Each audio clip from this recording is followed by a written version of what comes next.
Three extraordinary minds, separated by centuries, disciplines, and radically different lives, reached toward an idea so dangerous that none of them escaped without paying a price. One lost the religious community that had formed his identity. Another became an uncomfortable figure even among scientists who admired his genius. And the third ended his life almost alone, financially ruined, while inventions built upon his work transformed the modern world. Baruch Spinoza, Albert Einstein, Nikola Tesla, a philosopher, a theoretical physicist, and an inventor. At first glance, they seemed to belong to completely different stories. Spinoza spent his life examining existence through logic. Einstein searched the universe through mathematics. Tesla approached reality through electricity, machinery, resonance, and experiment. Yet beneath those differences lies a remarkable convergence.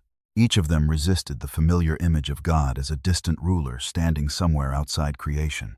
Each was drawn instead toward a universe in which the divine, the natural order, energy, matter, law, and existence itself were not easily divided into separate realms. The radical possibility was this: what if God is not somewhere beyond reality? What if the mistake begins the moment we imagine God and the universe as two fundamentally separate things? What if the stars, the physical laws governing their movement, the energy flowing through matter, the living body breathing at this very moment, and the mind attempting to understand all of this belong to one indivisible order?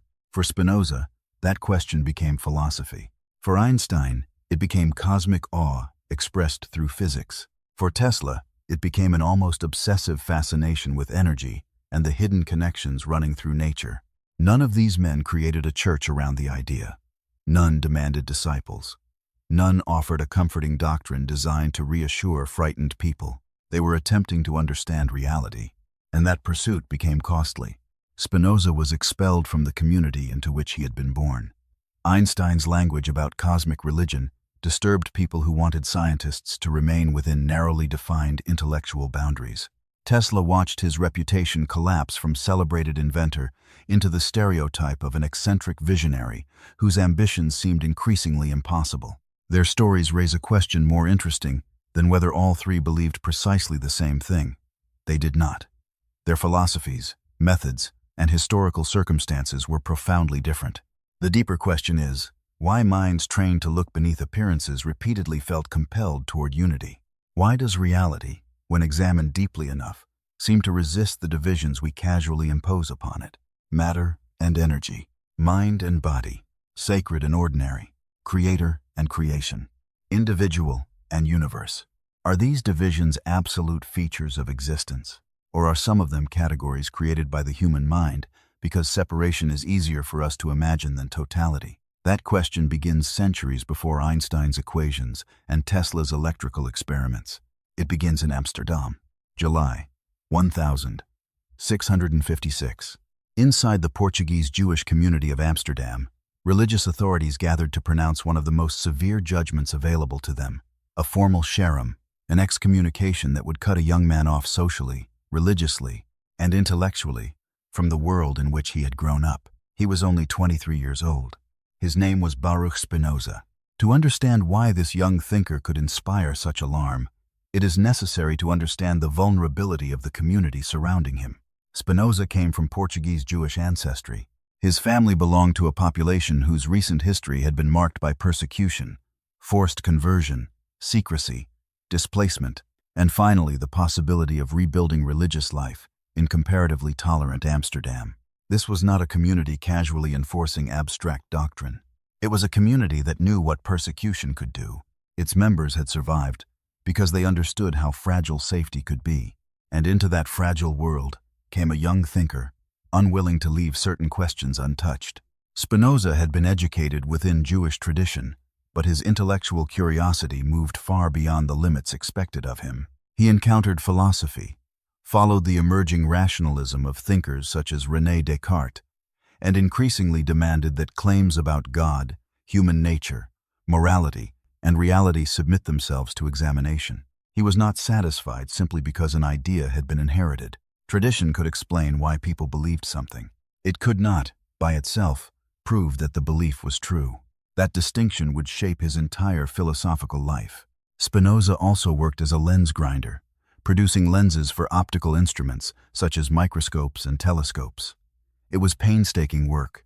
Glass had to be shaped carefully. Small distortions could alter what the observer saw. There is something almost symbolic in this occupation. By trade, Spinoza polished lenses so others could see physical objects more clearly. By philosophy, he attempted something similar with thought. He wanted to remove the distortions introduced by fear, imagination, inherited authority, and confused language. And nowhere was that effort more explosive than in his conception of God. The conventional picture imagined God as a supreme personal being who created the universe while remaining fundamentally distinct from it. Spinoza challenged the separation itself. In the philosophical system he would eventually develop with extraordinary rigor, there is ultimately one infinite substance. Everything that exists belongs within it. Nothing exists independently outside it. Trees, planets, human beings, minds, bodies, and the entire order of nature are not separate creations standing beyond this ultimate reality. They are expressions, modes of the one reality that exists through itself. Spinoza gave this conception one of the most famous formulations in the history of philosophy.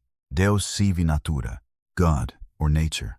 The importance lies in the word or, not God beside nature, not God above nature, not God occasionally intervening in nature. God or nature. Two ways of referring to the same infinite reality. And once you take that proposition seriously, many familiar boundaries begin to disappear. Consider a tree growing quietly beneath sunlight. Under an ordinary religious division, the tree may be considered creation while God is its creator. Spinoza's framework removes the metaphysical distance. The tree exists within nature, and nature is not something outside God. The same applies to the human body, to oceans, to gravity, to distant galaxies whose light began traveling toward Earth long before any human being existed to see them. Nothing becomes divine because a religious institution declares it sacred. Nothing becomes spiritually insignificant simply because human beings classify it as ordinary. All things exist within the same infinite order. That sounds peaceful when expressed abstractly. In 17th century Europe, however, its consequences were explosive. Because once the divine is understood as inseparable from reality itself, the privileged position of institutions becomes more difficult to defend. If understanding God requires understanding nature, then observation matters, reason matters, knowledge matters. The structure of reality itself becomes philosophically significant. No human institution can own that structure. No priesthood can monopolize gravity. No authority can prevent someone from observing the stars. No decree can change how causes produce effects. The divine order, from this perspective, does not become true because someone commands belief in it. It simply is, and that was precisely the danger. Spinoza was not merely questioning one doctrine. He was challenging the architecture through which authority had long explained the relationship between human beings and God. His community reacted decisively. He was expelled. People were instructed to distance themselves from him and from his writings. The world that had surrounded him since childhood suddenly closed its doors.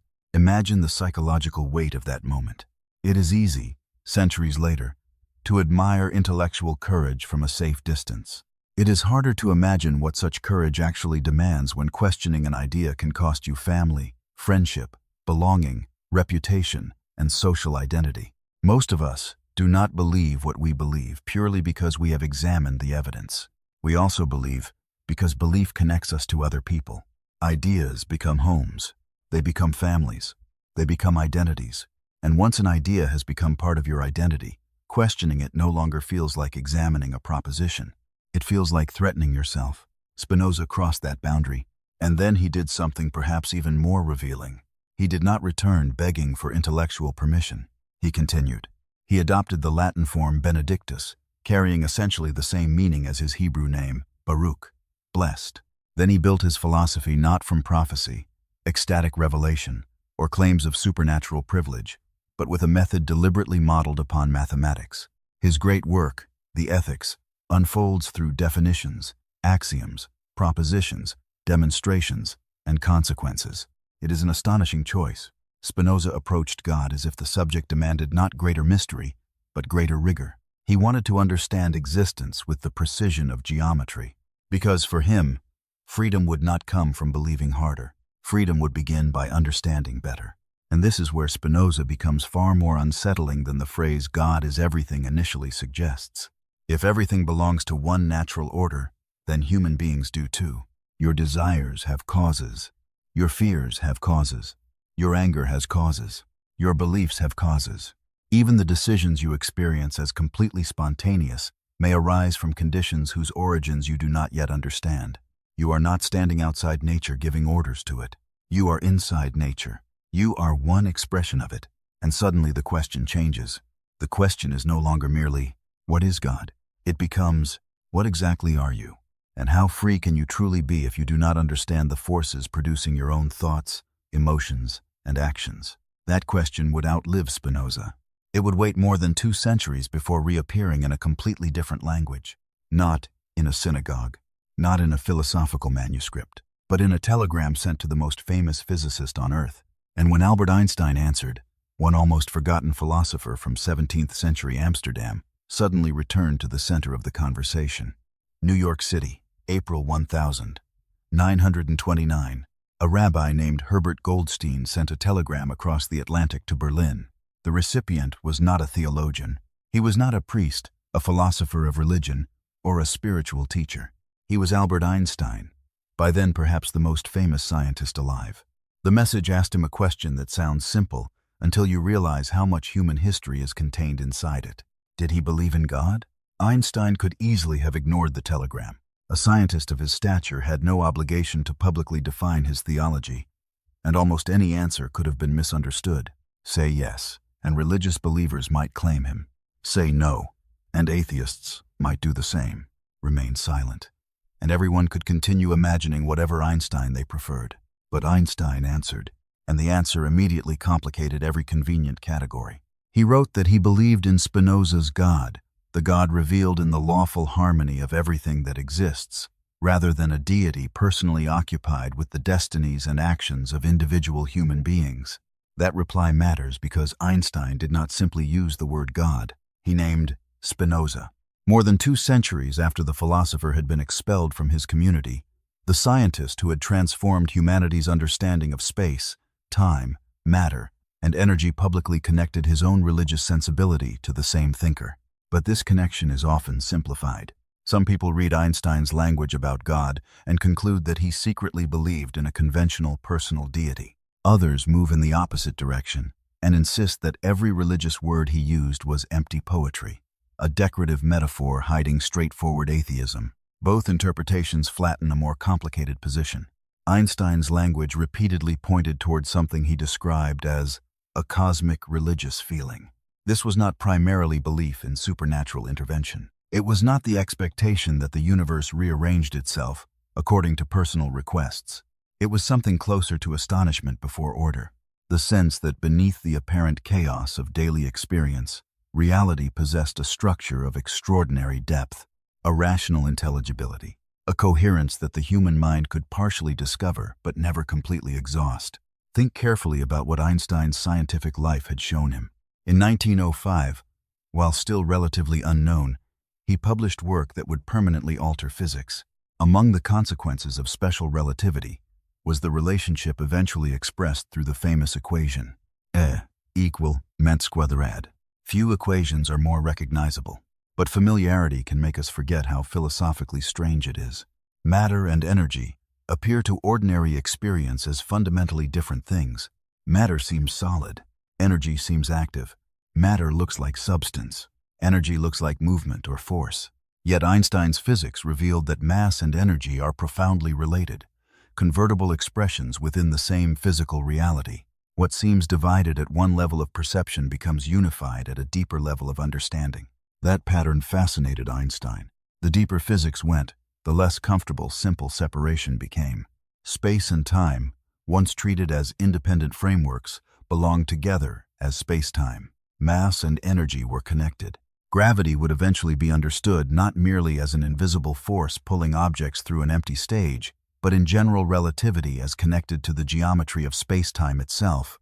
Again and again, reality appeared less like a collection of independent objects and more like a network of relationships. This does not mean Einstein proved Spinoza's metaphysics. Physics and metaphysics are not interchangeable.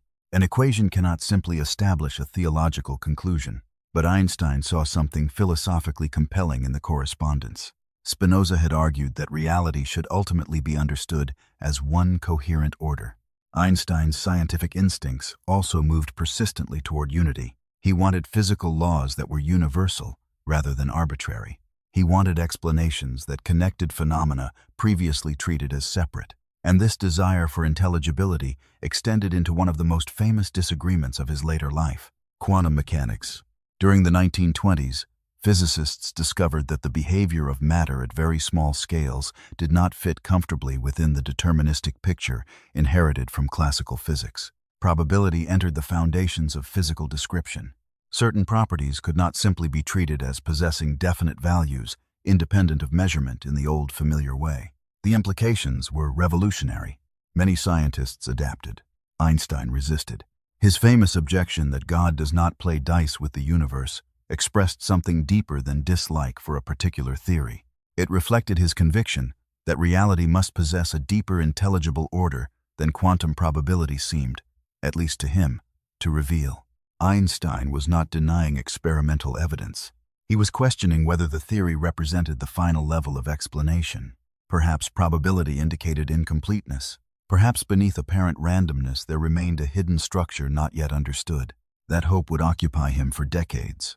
And here, once again, the philosophical echo of Spinoza becomes visible. For Spinoza, everything follows from the necessity of nature.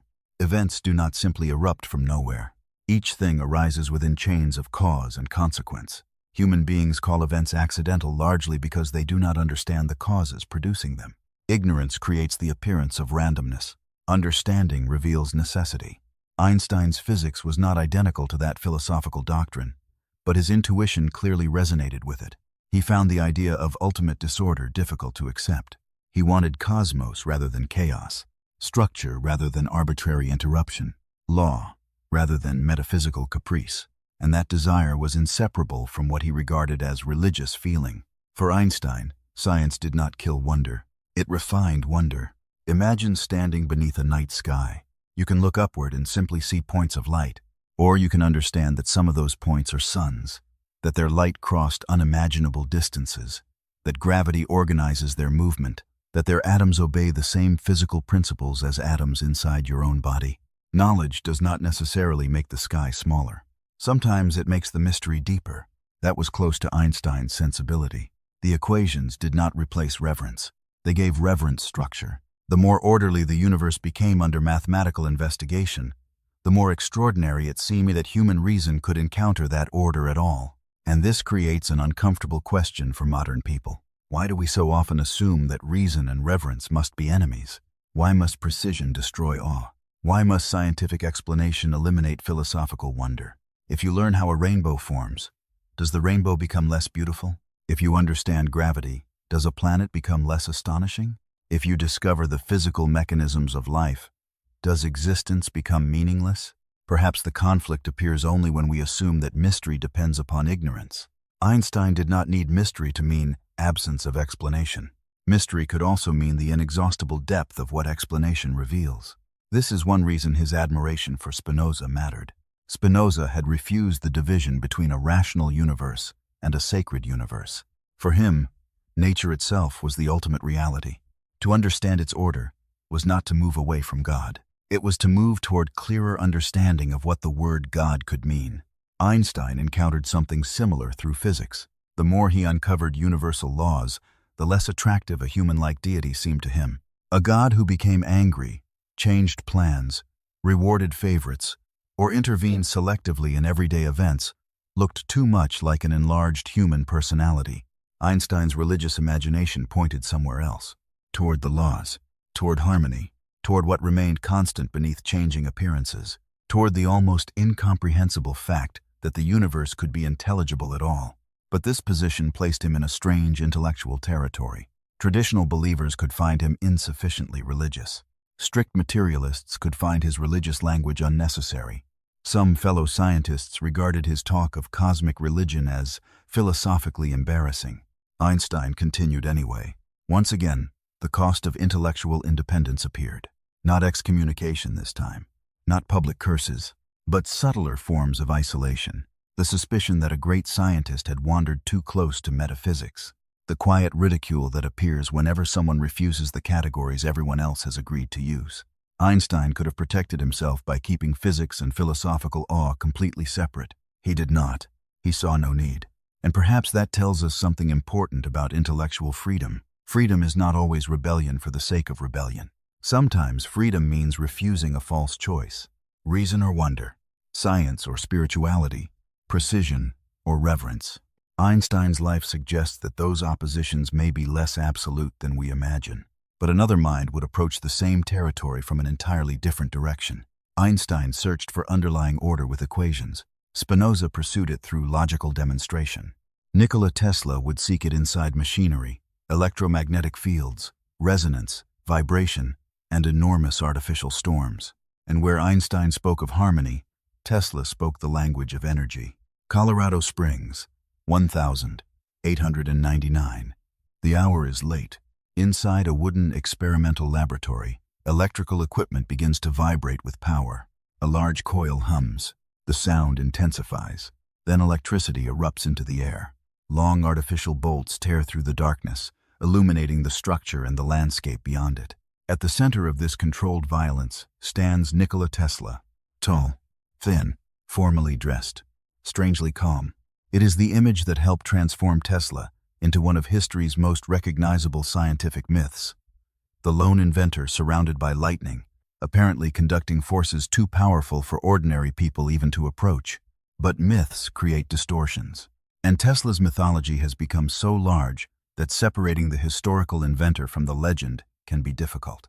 Popular culture remembers him as the eccentric genius, the forgotten rival of Thomas Edison, the man obsessed with electricity, the inventor associated with spectacular experiments, impossible ambitions, unusual habits, and increasingly strange claims. Some stories surrounding him have been exaggerated. Some quotations attributed to him are poorly sourced or endlessly repeated without reliable documentation. That matters, because Tesla's actual achievements are remarkable enough without turning him into a fictional prophet. The important point is not that Tesla secretly proved a spiritual theory of the universe. He did not. The more interesting point is the way he experienced nature intellectually. Electricity was not merely a commercial technology to him. It represented a fundamental pattern, a hidden order, a field of possibility. Tesla thought in systems, oscillations, resonance, transmission, fields, frequency. He imagined nature not as a dead warehouse filled with isolated objects, but as an environment of interactions, and his inventions reflected that vision. Alternating current became central to the electrical infrastructure of the modern world. Tesla's work on polyphase systems and induction motors helped make large-scale electrical transmission practical.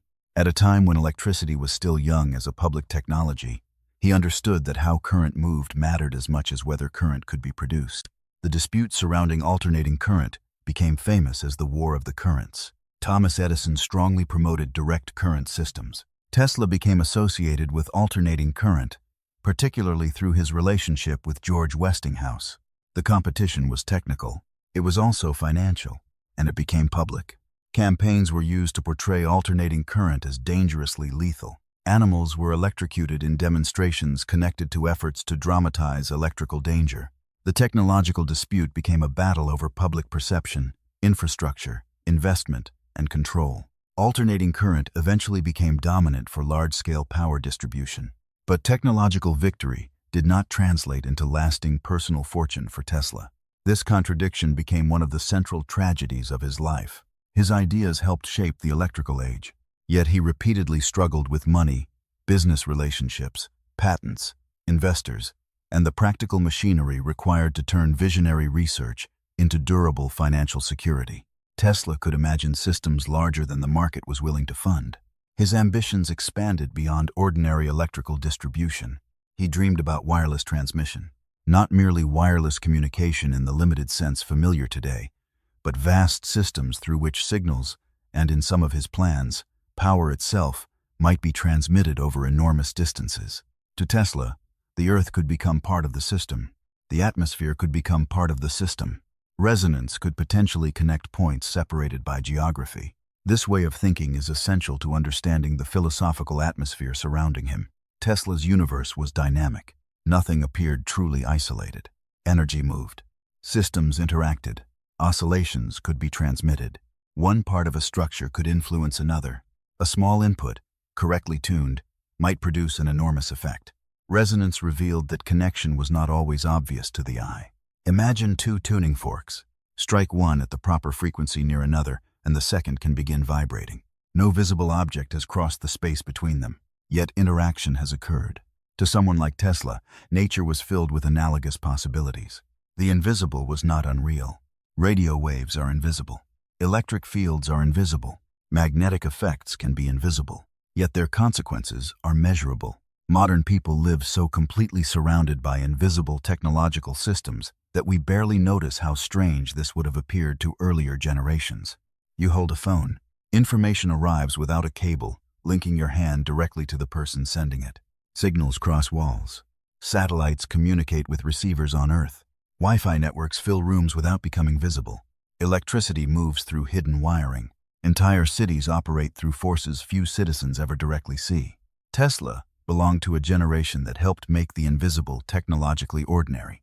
That alone can produce a kind of philosophical wonder, because it forces a simple realization. Reality contains far more than the senses immediately reveal. Human vision captures only a narrow range of electromagnetic radiation. Human hearing detects only certain frequencies. Our nervous systems evolved to help us survive, not to display reality in its complete structure. There are always processes occurring around us that we do not directly perceive. For Tesla, engineering became a method for reaching into that hidden world. And this is where his story intersects, cautiously but meaningfully, with the broader theme connecting him to Spinoza and Einstein. Spinoza challenged the belief that appearances reveal the deepest structure of existence.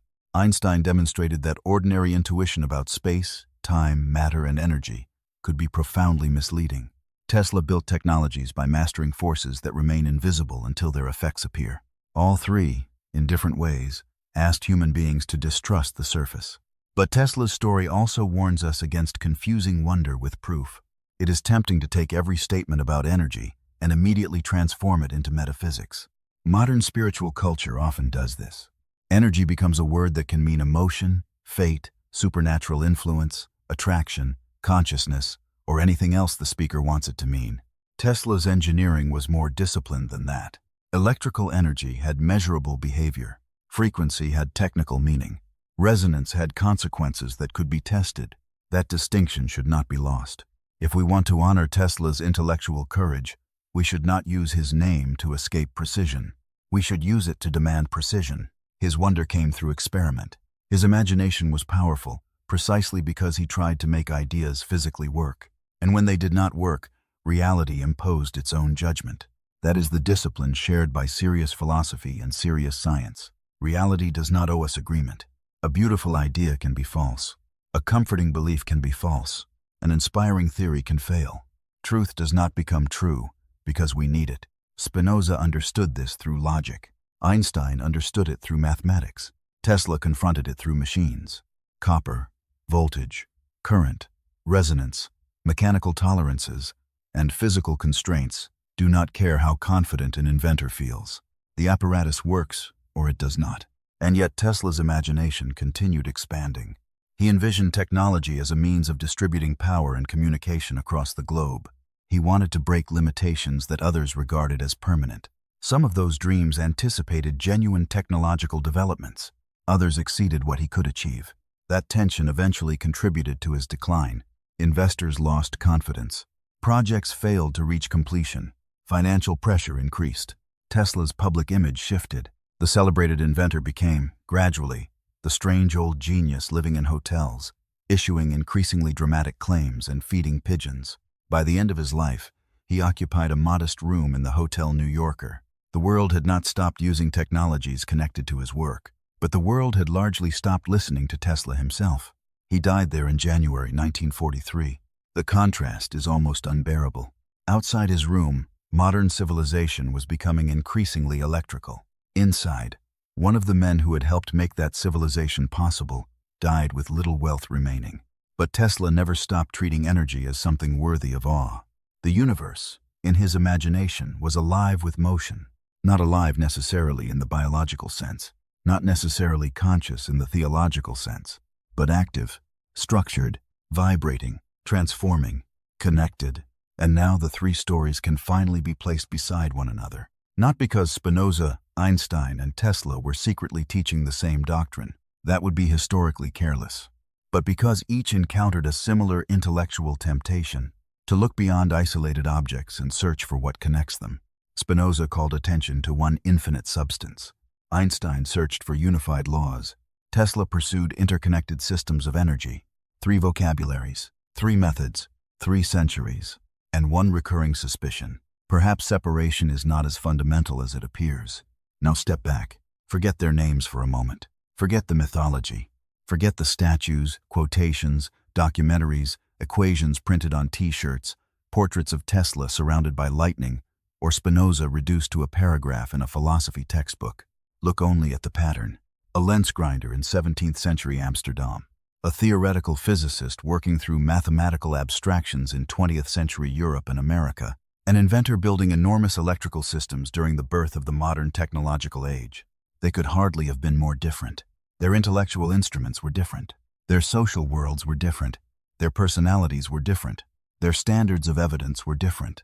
And yet all three resisted the instinct to treat reality as merely a collection of disconnected pieces. Spinoza began with metaphysics.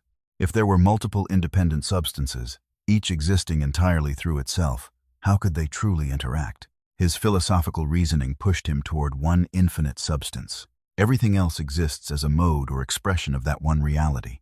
Einstein began from physics. He repeatedly searched for laws capable of unifying phenomena. He did not merely want separate equations for separate situations, if a deeper principle could explain them together. His scientific instinct was toward unification. Tesla began with engineering. Electricity, magnetism, oscillation, resonance, transmission. He repeatedly encountered systems in which effects propagated across distances and components behaved as parts of larger structures. The pattern is not proof that all three discovered the same metaphysical truth, but it is enough to ask why unity keeps returning. Why do the deepest explanations so often reduce apparent multiplicity? Why does science repeatedly discover that things which looked separate are related? Electricity and magnetism, mass and energy, space and time, fields and particles, organisms and ecosystems, individuals and environments, atoms and stars. The carbon inside your body was forged through processes connected to earlier generations of stars. The oxygen entering your lungs exists because of planetary biological processes extending far beyond you. The thoughts inside your mind depend upon a nervous system constructed from matter that came from environments you did not create. Even your identity is relational. You learned language from others. You inherited genes. You were shaped by culture. Your personality developed through countless encounters, accidents, conditions, attachments, losses, opportunities, and limitations. Where exactly does the independent self begin, and where does everything else end? Spinoza would have recognized the problem. Human beings imagine themselves free, he argued, because they are conscious of their desires but ignorant of the causes that produce those desires. You know that you want something. You may not know why. You know that you are angry. You may not understand the chain of memory, expectation, insecurity, physiology, habit, and interpretation that produced the anger. You experience the final emotion. The causes remain hidden.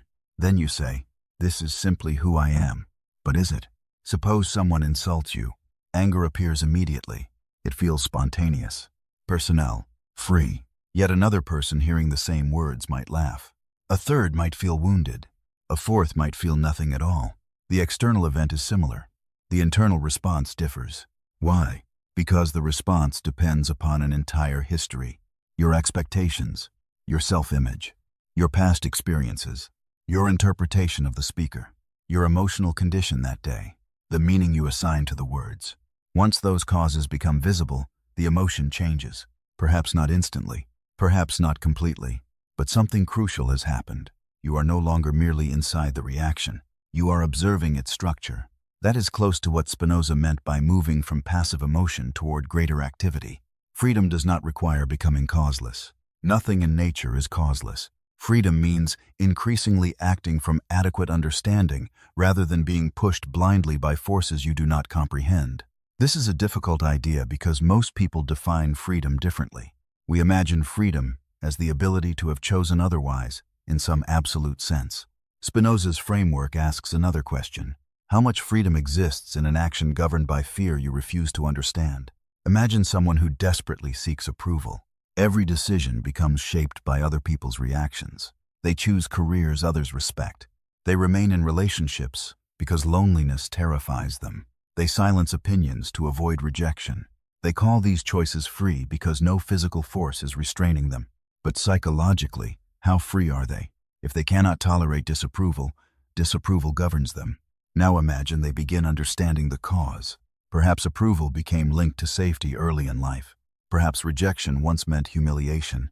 Perhaps their sense of worth became dependent upon external recognition. Understanding these causes does not magically eliminate them, but understanding creates distance, and distance creates possibility. The person may finally say, "I see why this fear has so much power over me." That sentence is already a form of liberation. Spinoza's philosophy repeatedly returns to this movement, from confusion to understanding, from passive reaction to active comprehension, from superstition to causality, from fear to clearer perception. And this is where his concept of God becomes practical. If God is nature, then nature is not an unpredictable ruler distributing rewards and punishments according to moods. The universe does not become angry because you made a mistake. A storm does not target you morally. Disease is not automatically divine condemnation. Misfortune does not prove cosmic hatred. Natural events arise through causes. Human events arise through causes. When causes are unknown, imagination rushes in, and imagination often chooses fear. This is one reason superstition has such emotional power. Suppose something terrible happens. The mind hates uncertainty. It would rather accept a frightening explanation than tolerate no explanation at all. So we invent intention. Who caused this? Why was this sent to me? What invisible agent is punishing me? Spinoza saw this psychological pattern as dangerous. Humans project their own purposes onto nature. Because we act toward goals, we imagine that everything must exist for a goal. Rain falls for crops. The sun shines for us. Animals exist for human use. Disasters occur as punishment. Success occurs as reward. The universe becomes a giant version of human intention. Spinoza reverses the perspective. Nature is not organized around human desires. We are part of nature. This can sound cold, but it can also be liberating. Because if nature is not personally conspiring against you, much useless fear dissolves. A painful event remains painful. Loss remains loss. Grief remains grief. But suffering is no longer automatically multiplied by the belief that reality has singled you out. You stop asking, "Why is the universe doing this to me?" and begin asking, "What causes produced this situation? What can I understand? What can I influence? What must I accept? What action follows from clarity rather than panic?" That shift is enormous. Einstein's scientific sensibility produced a parallel emotional attitude. He trusted that phenomena belonged to an intelligible order, even when that order exceeded present understanding. Tesla behaved similarly in engineering. When a machine failed, the failure was not a supernatural insult. There was a cause. Find it. Voltage, resistance, geometry, material, frequency, timing, connection. Something in the system explains the result. This orientation toward causes is one of the most powerful shared threads connecting scientific and philosophical thinking. Do not curse the darkness. Understand the circuit. Do not accuse nature. Study the causes. Do not stop at the emotion. Examine the conditions producing it. But a deeper question remains. If everything belongs to one causal order, what happens to individuality? Do you disappear? Does personal responsibility become meaningless?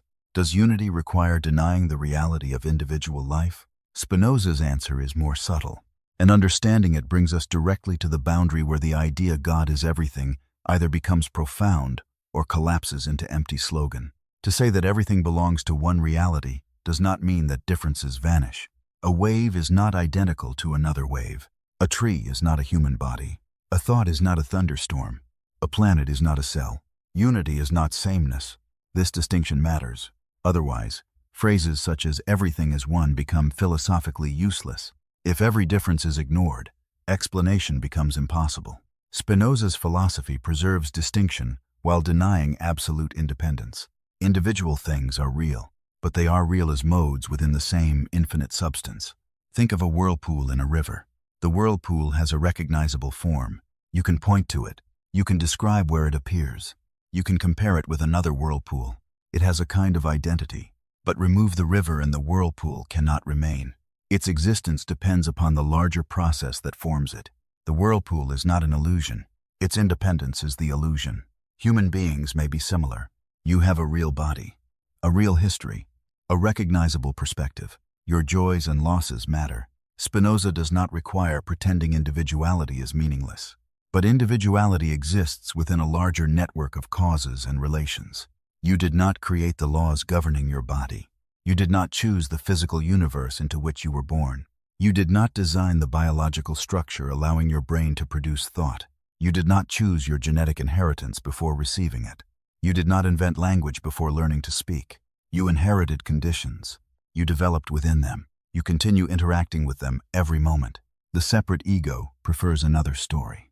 It imagines itself as a small sovereign kingdom, independent, self-created, standing apart from nature. Then life repeatedly humiliates this illusion. A virus can alter your plans. Another person's decision can change your future. A financial crisis can reshape your possibilities. Age transforms your body without asking permission. Weather ignores your schedule. Death eventually interrupts every personal project. Reality keeps reminding the ego. You participate. You do not command the whole. This recognition can create fear because the ego interprets dependence as weakness. But Spinoza offers another possibility. What if belonging to the whole is not humiliation? What if the demand for absolute independence is itself the source of anxiety? Consider how exhausting it would be if you truly had to sustain your existence independently. Imagine being responsible for producing every molecule of oxygen you need. Imagine having to consciously regulate every heartbeat. Imagine manually repairing each cell. Imagine personally maintaining gravity. Absurd. Your life is possible precisely because you are embedded within processes vastly larger than conscious control. Your body breathes while you sleep. The earth rotates without your management. Plants transform light into chemical energy. Ecosystems cycle matter. Physical laws continue whether you understand them or not. Dependence is not an accidental defect in existence. It is existence. The question is not whether you depend. The question is whether you understand what you depend upon. This is one reason the three stories resonate so strongly. Einstein's universe destroys the fantasy of absolute isolation. Space, time, matter, and energy exist through relationships described by physical law. Tesla's technologies work only because components belong within systems. A generator disconnected from everything serves little purpose. A current requires paths. A signal depends upon transmission. Frequency matters because something interacts with something else. Even the simplest electrical circuit teaches relationality. Nothing functions completely alone. Modern physics has intensified this intuition, though we must be careful not to turn scientific concepts into spiritual slogans. Quantum entanglement, for example, reveals correlations between quantum systems that challenge classical intuitions about separability. But it does not automatically prove that human consciousness controls the universe. Cosmology reveals that all matter has a common physical history, but it does not scientifically prove a particular theology. Scientific unity should not be exaggerated into metaphysical certainty. That caution would actually strengthen the Spinozist approach. Spinoza's method demands intellectual discipline. Do not believe something because it sounds beautiful. Understand what follows from what. Distinguish evidence from desire. Distinguish metaphor from demonstration. Distinguish emotional comfort from truth. That may be the most rebellious lesson shared by these three men. They were not merely rebels against institutions. They were rebels against lazy thinking.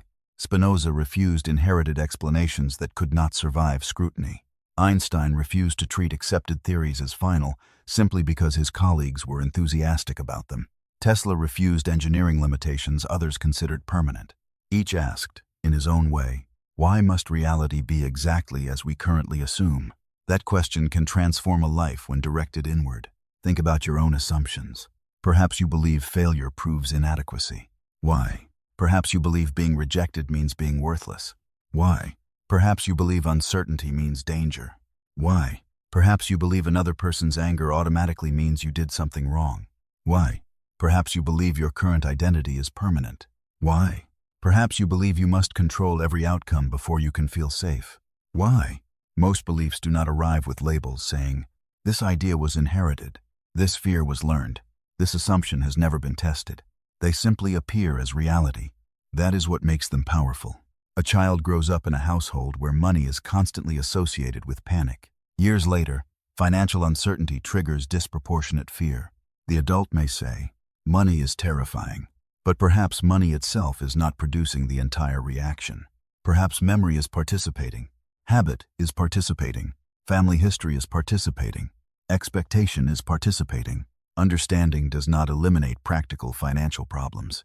It prevents the mind from adding unnecessary layers of confusion. The same applies to relationships. Someone does not answer a message.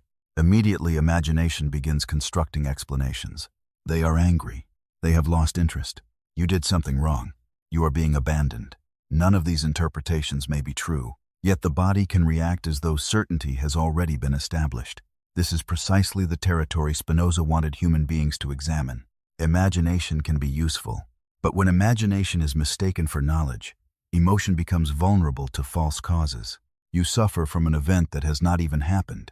You react to an interpretation as though it were reality. Then your reaction produces consequences. You send the angry message. You withdraw. You accuse. You create the conflict you originally feared. Understanding interrupts the chain. What do I actually know? What am I imagining? What caused this emotion? What evidence supports the interpretation? What alternative causes are possible? These questions are not cold. They are compassionate because they protect us from unnecessary suffering. Spinoza's rationalism is often mistaken for emotional detachment, but his ethics is deeply concerned with emotion. Joy, sadness, love, hatred, hope, fear, envy, anger, desire. He does not tell us to become machines. He asks us to understand what moves us. For him, emotions are not enemies. Bondage begins when emotions govern us through causes we do not understand. Freedom increases when the mind forms more adequate ideas. That word adequate matters. An adequate idea sees more of the causal structure. An inadequate idea sees fragments. Imagine looking through a keyhole. You see a man suddenly fall backward. You conclude someone pushed him. Then the door opens and you discover he stepped backward to avoid a falling object. Your first interpretation was not completely irrational. It was incomplete. More information changed the meaning. How much of human conflict operates through keyholes? We see fragments. We infer motives. We react. Then we defend the reaction as though our limited perspective were complete reality. A Spinozist discipline begins by admitting, "I may not see the whole chain." That admission is not weakness. It is intellectual maturity. Einstein understood something similar scientifically. Measurements depend upon frames of reference. Perspective matters. Tesla understood that a malfunction visible at one point in a system might originate somewhere else entirely. The immediate appearance is not always the deepest cause. And now this philosophical movement reaches an even larger scale.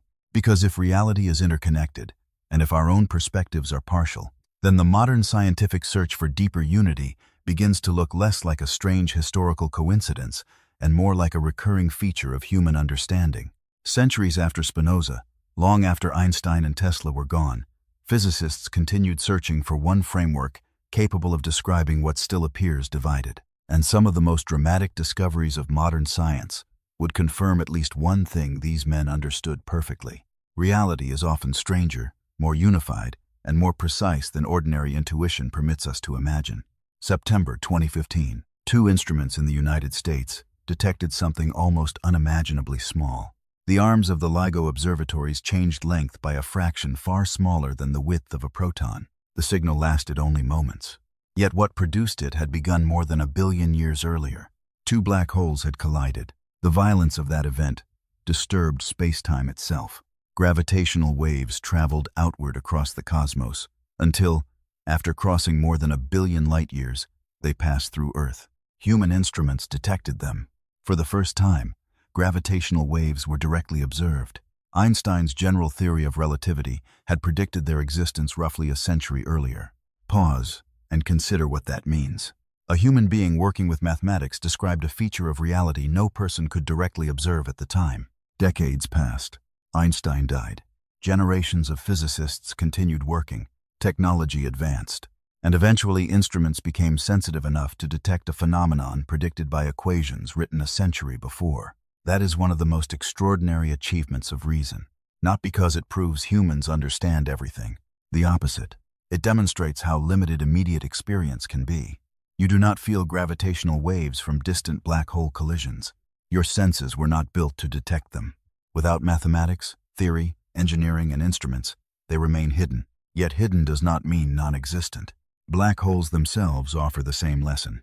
Einstein's equations allowed physicists to explore gravitational conditions so extreme that space-time behaved in ways ordinary intuition could barely imagine. For decades, black holes seemed almost fantastical. Now astronomical observations strongly support their reality, and humanity has even produced images of the regions surrounding supermassive black holes. Again, reality exceeded intuition. Understanding required abandoning familiar pictures. Spinoza would have appreciated the methodological lesson. Human imagination is not the measure of what exists. Something does not become impossible merely because we cannot visualize it easily. This humility becomes increasingly important as physics moves deeper into questions about unification. Modern physics contains enormously successful theories. General relativity describes gravity and the large-scale structure of space-time with remarkable precision. Quantum theories describe phenomena at microscopic scales with equally remarkable success. But integrating gravity with quantum mechanics into a single, complete framework remains one of the major unresolved problems in fundamental physics.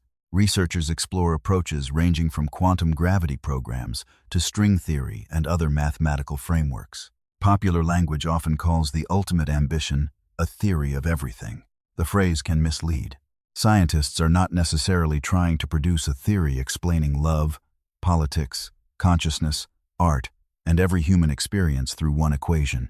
They are searching for a deeper physical framework, capable of unifying fundamental interactions or reconciling theories that currently operate within different domains. Still, the philosophical desire beneath the project is recognizable. Unity. Can apparently different forces be expressions of something deeper? Can separate equations be understood as aspects of one structure? Can fragmentation be replaced by coherence? This resembles the instinct running from Spinoza through Einstein, not because modern physicists are secretly proving Spinoza, but because explanation often advances through unification. Newton united terrestrial motion with celestial motion. The same laws describing falling objects help describe planetary orbits. Maxwell unified electricity and magnetism into electromagnetism. Einstein unified space and time conceptually within relativity and revealed the mass-energy relationship. Modern particle physics describes electromagnetic and weak interactions within a unified electro-weak framework. Again and again, phenomena once treated separately become connected. That does not prove God is everything. Science cannot simply be forced to validate a metaphysical slogan. But it does challenge the naive idea that reality is naturally divided according to the categories humans first invent. Our categories are provisional. Nature is under no obligation to respect them. That may be one of the deepest connections between Spinoza and science. He distrusted divisions produced merely by imagination. Humans call something good because it benefits them, bad because it frustrates them, beautiful because it pleases them, ugly because it does not, purposeful because they can imagine a use for it, meaningless because they cannot. Then these human reactions are projected onto reality as though they were objective properties built into nature. Modern science repeatedly performs a similar correction. The universe is not organized around human scale. Light does not travel at a convenient speed because human beings prefer it. Time does not behave according to common intuition simply because clocks once seemed simple. Quantum systems do not obey classical expectations because those expectations feel natural. Nature does what nature does. Our task is to understand. Tesla belongs in this conversation from another direction. Every time electricity moves through a power grid, every time an alternating current system distributes energy across long distances, we inhabit a technological world shaped in part by the principles he helped advance. Every time wireless communication passes through invisible electromagnetic fields, modern life confirms the larger truth that reality can be saturated with interactions we do not directly perceive. But we should be historically careful. Tesla did not invent all modern wireless communication. nor can every wireless technology be traced uniquely to him. Scientific and technological development is collaborative, cumulative, and often distributed among many inventors and researchers. The heroic myth of the single genius can obscure that. Yet Tesla's contribution to the electrical age remains profound, and the fact that his later ambitions were mocked does not erase the astonishing transformation that electricity itself produced. Imagine explaining modern life to someone from 1650. Invisible signals carry voices across continents. Images move instantly between distant cities. Machines operate using energy distributed through vast networks hidden behind walls and beneath streets. Satellites orbit Earth. Computers perform billions of operations. Human beings communicate globally through electromagnetic transmission. The world would sound supernatural, yet almost all of it belongs to nature. No violation of physical law is required. What looks miraculous from ignorance becomes technological once causes are understood. That point leads directly back to Spinoza. Superstition flourishes in gaps of understanding. When causes are unknown, humans invent stories. Sometimes those stories are emotionally satisfying, but knowledge changes the landscape. Lightning was once interpreted through mythological agency. Now we understand electrical processes in the atmosphere. Understanding lightning does not make a thunderstorm less magnificent. It removes false explanations. This distinction matters because philosophical spirituality can either mature through knowledge or retreat from it. Spinoza chose knowledge. Einstein chose knowledge. Tesla chose knowledge through experiment. None of them treated ignorance as sacred. If the universe is worthy of reverence, then understanding it should deepen reverence rather than threaten it. That is an extraordinarily demanding idea, because it means beliefs must remain vulnerable to reality. You cannot protect a worldview by refusing evidence. You cannot call a contradiction sacred merely because questioning it feels frightening. You cannot claim intellectual freedom while surrounding your assumptions with walls. And this returns us to the cost each man paid. Spinoza lost belonging. Einstein risked misunderstanding. Tesla lost wealth and, eventually, much of his public credibility. The details differ, but each life contains a confrontation between independent thought and social pressure, which raises the most personal question in this entire story. How much truth are you actually willing to tolerate when it threatens the identity that currently makes you feel safe? We admire rebels after history has made them harmless. That is easy. A portrait hangs on a wall. A quotation circulates online. A university teaches the once dangerous philosophy. A museum celebrates the inventor everyone ignored near the end of his life. The rebellion becomes respectable.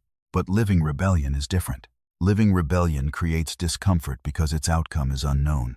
Spinoza did not know whether future generations would admire him. He knew that people around him rejected him. Einstein could not know whether his objections to interpretations of quantum mechanics would ultimately prove justified. He knew many younger physicists thought he was resisting the future. Tesla did not know whether his most ambitious projects would eventually be vindicated. He knew investors were disappearing. Courage looks very different when history has not yet announced who was right. And this is why their stories should not become a simplistic lesson that every outsider is secretly a genius. That would be absurd. Many rejected ideas are rejected because they are wrong. Many people who challenge experts are simply mistaken. Contrarianism is not intelligence. Rebellion is not evidence. The lesson is more demanding. Questioning must be paired with discipline. Spinoza did not merely announce that everyone else was wrong. He built arguments. Einstein did not reject quantum theory because he disliked new ideas. He participated directly in the development of quantum physics and raised precise conceptual objections. Tesla did not simply dream about electricity. He constructed devices. He held patents. He demonstrated systems. Real intellectual independence requires more than suspicion. It requires work. Can you explain your reasoning? Can you test your belief? Can you change your mind? Can you distinguish what you know from what you merely hope? Can you survive discovering that your favorite idea is false? These questions matter because modern culture often rewards certainty more than understanding. People speak loudly. Algorithms amplify confidence. Complex questions become slogans. Religion becomes slogans. Science becomes slogans. Philosophy becomes slogans. Everything is energy. Science proves spirituality. Religion is irrational. Materialism explains everything. Quantum physics proves consciousness creates reality. God is everything. A sentence can sound profound while explaining almost nothing. Spinoza would demand more. What do you mean by God? What do you mean by nature? What follows logically from your definition? Einstein would demand more. What does the equation actually show? What does the evidence support? Tesla would demand more. Can you build it? Can you measure it? Does the system work? That is the standard their lives deserve. And under that standard, the phrase God is everything stops being a comfortable mystical decoration. It becomes a challenge. If God and nature are not separate, then there is no ordinary world from which the sacred has been removed. The body is part of nature. Thought is part of nature. Conflict is part of nature. Death is part of nature. The person you dislike is part of the same order. The disease you fear follows natural causes. The star collapsing millions of light years away belongs to the same reality as the blood moving through your veins. You do not get to divide existence into the parts that feel divine and the parts you wish did not exist. That is where the idea becomes difficult. People often want unity without necessity. They want to say everything is connected while rejecting the painful parts of the connection. Spinoza allows no such escape. Nature includes what pleases you and what terrifies you. Predators, disease, aging, earthquakes, human cruelty, human compassion, birth, death, creation, decay. Nothing is outside the order simply because you dislike it. This is not moral approval. To understand a cause is not to excuse harmful behavior. If someone acts violently, understanding the psychological and social causes behind the violence does not mean allowing the violence to continue. In fact, clearer causal understanding may help prevent it more effectively. Punishment driven purely by hatred asks, how much suffering does this person deserve? Reason asks, what causes produce this behavior? How do we protect others? What conditions reduce the probability of repetition? What response increases human flourishing? Understanding can therefore make responsibility more intelligent. Spinoza's determinism does not require passivity. If a house is burning because of electrical failure, knowing the cause does not mean sitting quietly because everything is necessary. Understanding the cause tells you how to act.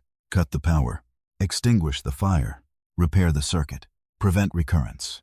Causal thinking makes effective action possible. The same applies to your life. If exhaustion is making you irritable, understanding the cause gives you options.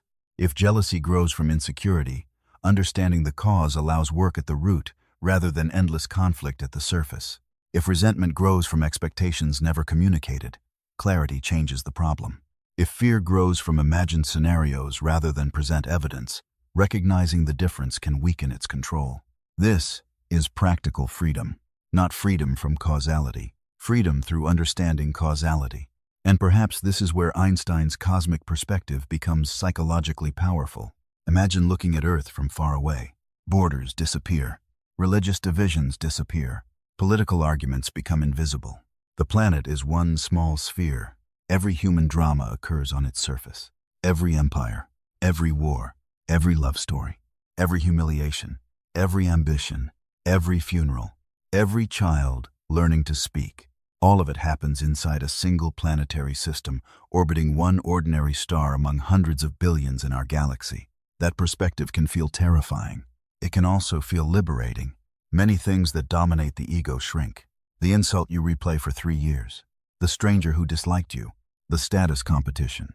The desperate need to look important. From the scale of the cosmos, these concerns become almost weightless. But your life does not become meaningless.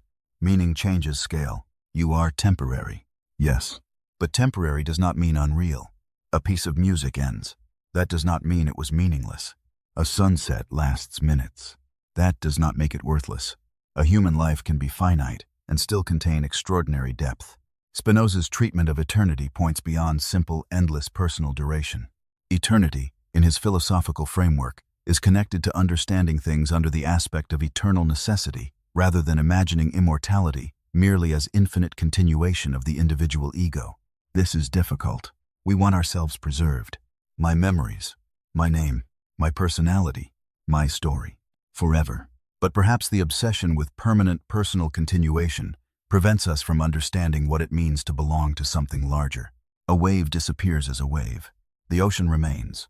The atoms in your body existed before your birth and will continue participating in nature after your death. The causes you create ripple beyond your awareness. Words change people. Actions alter circumstances. Knowledge passes between generations.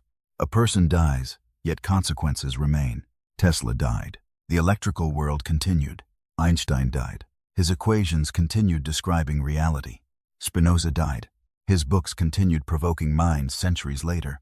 Perhaps individual permanence is not the only form of continuation that matters. And now the final confrontation becomes unavoidable. If these three men were willing to question the structures defining their worlds, what structure defines yours? Not the abstract beliefs you enjoy debating online. The deeper ones, the assumptions protecting your identity, the beliefs you become defensive about before examining them, the ideas inherited so early that they no longer feel like ideas. Those are the ones worth questioning. So, return to the beginning. Three names: Baruch Spinoza, Albert Einstein, Nikola Tesla. It would be tempting to end by declaring that all three proved exactly the same thing. That would make the story cleaner. It would also make it less truthful. Spinoza was a philosopher constructing a metaphysical system. Einstein was a physicist whose language about Spinoza's God expressed philosophical admiration and cosmic religious feeling. Tesla was an inventor whose fascination with energy, resonance, and universal physical processes inspired extraordinary technological ambition. Their ideas cannot simply be collapsed into one doctrine. Tesla did not mathematically prove Spinoza. Einstein's relativity did not establish pantheism. Modern physics has not demonstrated that the universe is literally God. Scientific unification is not identical to metaphysical unity. Intellectual honesty requires saying this clearly. But once those exaggerations are removed, something more interesting remains. All three refused shallow separation. Spinoza rejected an absolute divide between God and nature. Einstein resisted the idea that rigorous scientific explanation had to destroy reverence. Tesla pursued technologies built upon invisible relationships between energy, matter, frequency, and transmission. Each looked beneath ordinary appearances. Each discovered that reality was more interconnected than common intuition suggested.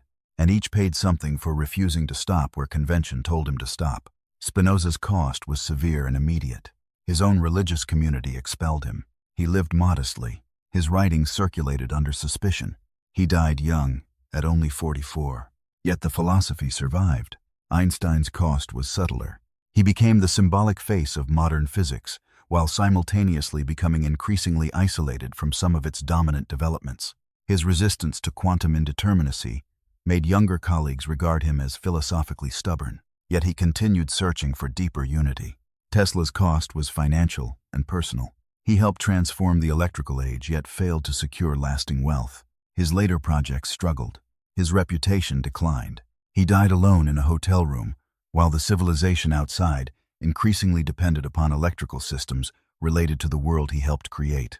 Three losses: belonging, consensus, fortune, and beneath them, one form of courage: the willingness to continue asking questions after other people have decided the question is closed. That does not mean refusing every consensus. It means understanding why you accept one. It does not mean automatically distrusting authority. It means refusing to replace reasoning with authority. It does not mean believing every unconventional claim. It means allowing evidence and logic to matter more than popularity. That is a far more difficult form of independence than simply calling yourself a rebel. A genuine rebel may eventually discover that the established view was correct. Then, intellectual honesty requires accepting it. A genuine thinker is loyal, not to rebellion, but to truth. Spinoza embodied that discipline. His philosophy was not designed to flatter human beings. It removed us from the center. Nature does not exist for us. God, in his framework, does not behave like an invisible monarch rearranging reality according to personal human preferences. Everything follows from the necessity of the infinite order. That idea can initially feel impersonal. But consider the alternative. If reality is governed by arbitrary divine moods, understanding becomes less important. If events happen because an invisible ruler simply wanted them, inquiry stops. Why did this occur?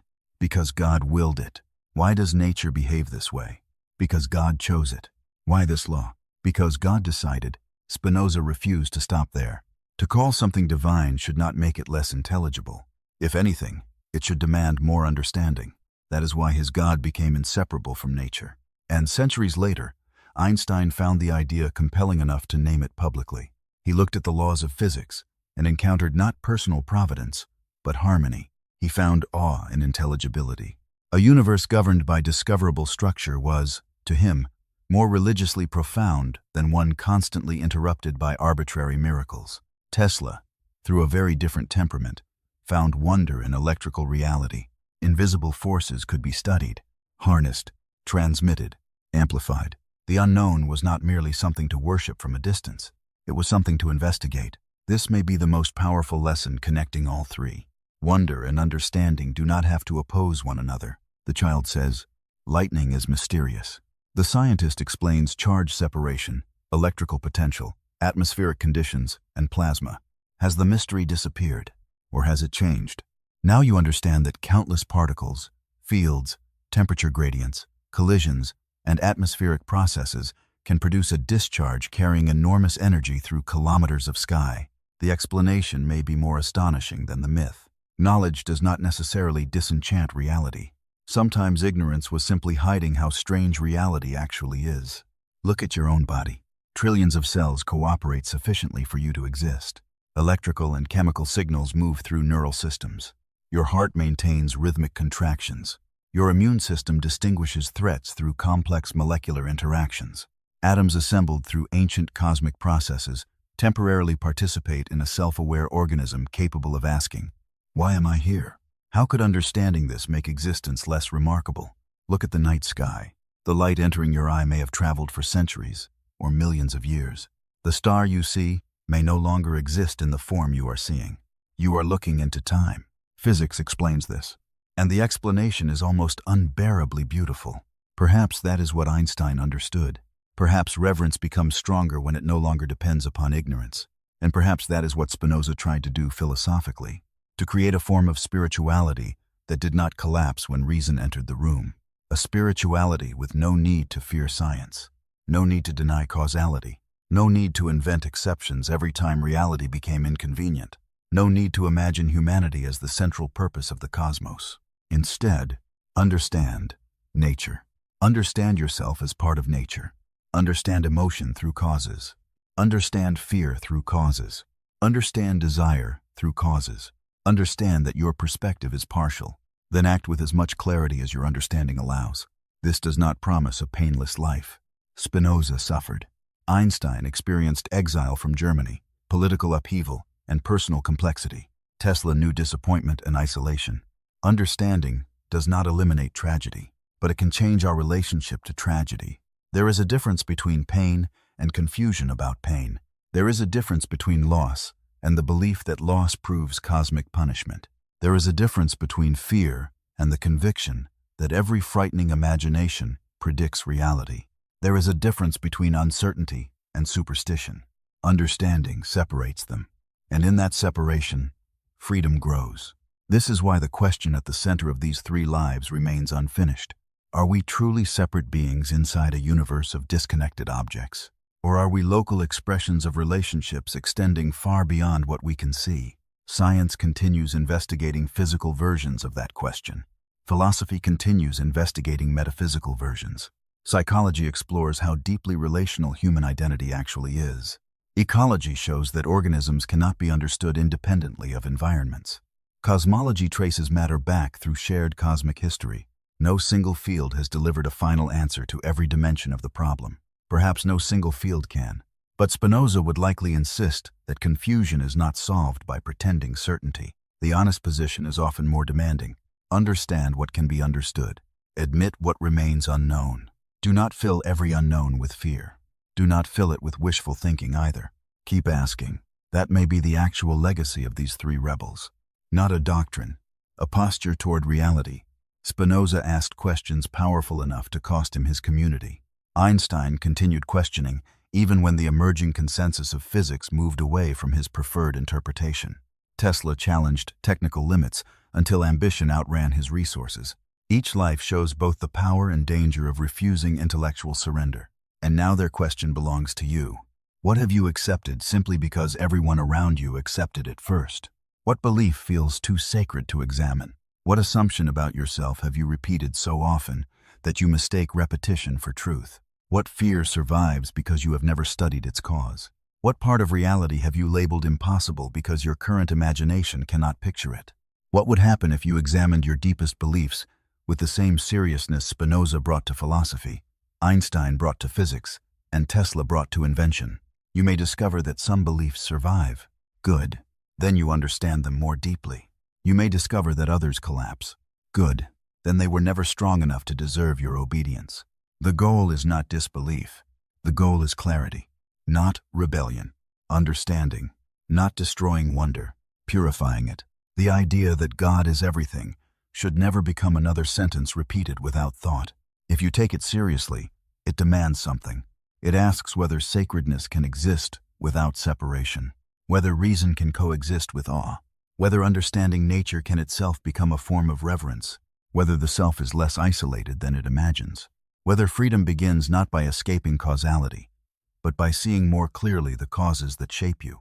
And above all, it asks whether you are willing to let reality be larger than the beliefs you inherited about it. Spinoza never gave us permission to stop thinking.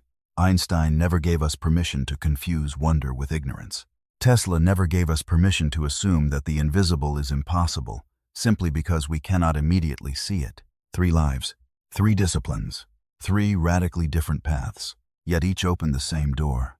Beyond it stands no easy answer, only a larger universe. A universe in which matter becomes energy, space bends, invisible waves cross galaxies, electrical fields surround us. Human thought emerges inside nature rather than outside it. And perhaps the divine, if the word is to retain philosophical meaning at all, is not hiding beyond this reality. Perhaps the challenge is learning to see reality itself differently. So ask yourself one final question. Of these 3 rebels, Spinoza, Einstein, or Tesla, which one most deeply changes the way you think about existence? And more importantly, what question have you been afraid to ask because you suspect the answer might change the way you see everything? If this exploration gave you a different perspective on the universe, share your own answer in the comments. And if you want to continue examining the ideas that sit between philosophy, science, belief, and the deepest questions human beings can ask, subscribe and continue the journey. Because the courage to question did not disappear with Spinoza, Einstein, or Tesla. Their work survived because someone kept reading, someone kept testing, someone kept thinking. And every generation inherits the same responsibility. Not to worship the answers of the past, but to understand them, challenge them, refine them, and when necessary, go further. The door is still open. The question is whether you are willing to walk through it.